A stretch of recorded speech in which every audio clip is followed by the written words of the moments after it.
Welcome to দিশার exam guide. প্রিয় পঞ্চম শ্রেণীর পরীক্ষার্থী বন্ধুরা, তোমাদের জন্য এই ভিডিওটিতে আমি আলোচনা করতে চলেছি পঞ্চম শ্রেণী অর্থাৎ ক্লাস 5-এর প্রথম পর্যায়ক্রমিক মূল্যায়নপত্র 2024 অর্থাৎ 2024 সালের পঞ্চম শ্রেণী অর্থাৎ ক্লাস 5-এর ফার্স্ট ইউনিট টেস্টের প্রশ্নপত্র নিয়ে এই ভিডিওটি তোমাদের জন্য তৈরি করেছি, তাই অবশ্যই দেখতেই হবে। দেখো, পূর্ণমান 10, সময় 20 মিনিট, পঞ্চম শ্রেণীর বাংলা বিষয়ের প্রশ্নপত্র। এখানে দেখো, পশ্চিমবঙ্গ মধ্যশিক্ষা পর্ষদের নির্দেশ অনুযায়ী নবপ্রবর্তিত পর্যায়ক্রমিক মূল্যায়ন পদ্ধতি অনুসরণ করে এই প্রশ্নপত্রটি তৈরি হয়েছে, তাই অবশ্যই দেখে নিতেই হবে এই প্রশ্নপত্রটি। এখানে দেখো, পরীক্ষার্থীর নাম অর্থাৎ তোমরা তোমাদের নাম লিখবে এবং দেখো ডান দিকে অর্থাৎ এখানে তোমরা ক্রমিক সংখ্যা অর্থাৎ তোমরা তোমাদের রোল নাম্বার লিখবে। নিচে দেখো এখানে বিদ্যালয়ের নাম অর্থাৎ এখানে তোমরা তোমাদের স্কুলের নাম লিখবে। এবার দেখে নেওয়া যাক প্রথমেই এখানে দেখে নেওয়া যাক এক দাগে কি বলেছে। সঠিক উত্তরটি বেছে নিয়ে লেখো। যে কোনো দুটি প্রশ্নের উত্তর দিতে হবে, মোট 1 মার্ক। দেখো, প্রত্যেকটি প্রশ্নের জন্য 1-এর অর্ধেক করে অর্থাৎ 1-এর হাফ করে মার্ক কিন্তু বরাদ্দ রয়েছে, তাই দুটি প্রশ্নের মোট 1 মার্ক। প্রথমে দেখো 1-এর ক, এতোয়া শব্দটির অর্থ হবে রবিবার। এখানে দেখো সম্পূর্ণ কথায় উত্তর লিখে দিয়েছি। এতোয়া শব্দটির অর্থ রবিবার। খ দাগে লিভিংস্টন ছিলেন, উত্তর হবে দেখো স্কটল্যান্ড দেশের মানুষ। তাহলে উত্তর লিখে দিয়েছি, দেখে নাও উত্তর লিখে দিয়েছি, দেখে নাও লিভিংস্টন ছিলেন স্কটল্যান্ড এর মানুষ। এবার গ দাগে আমরা দেখে নেব জোনাকি এক ধরনের, উত্তর হবে পোকা।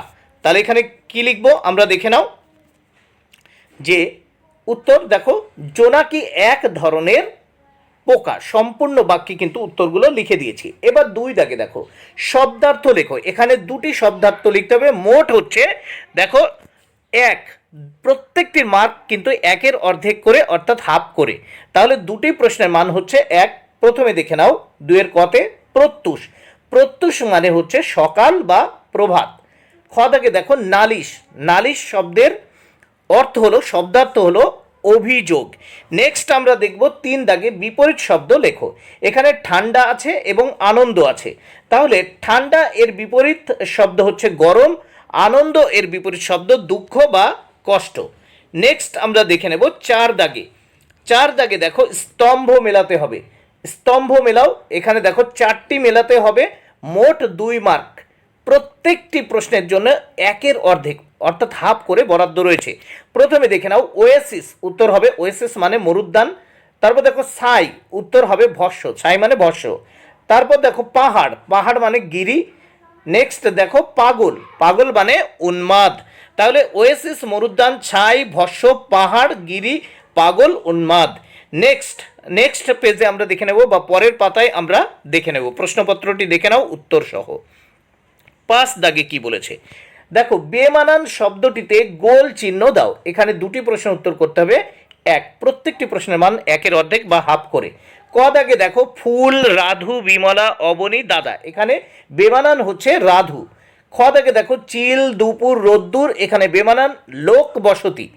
নেক্সট আমরা দেখে নেব 6 দাগে নিচের প্রশ্নগুলির উত্তর লেখো। যে কোনো দুটি প্রশ্নের উত্তর দিতে হবে, মোট এখানে দেখো 2 মার্ক। প্রত্যেকটি প্রশ্নের জন্য 1 করে বরাদ্দ।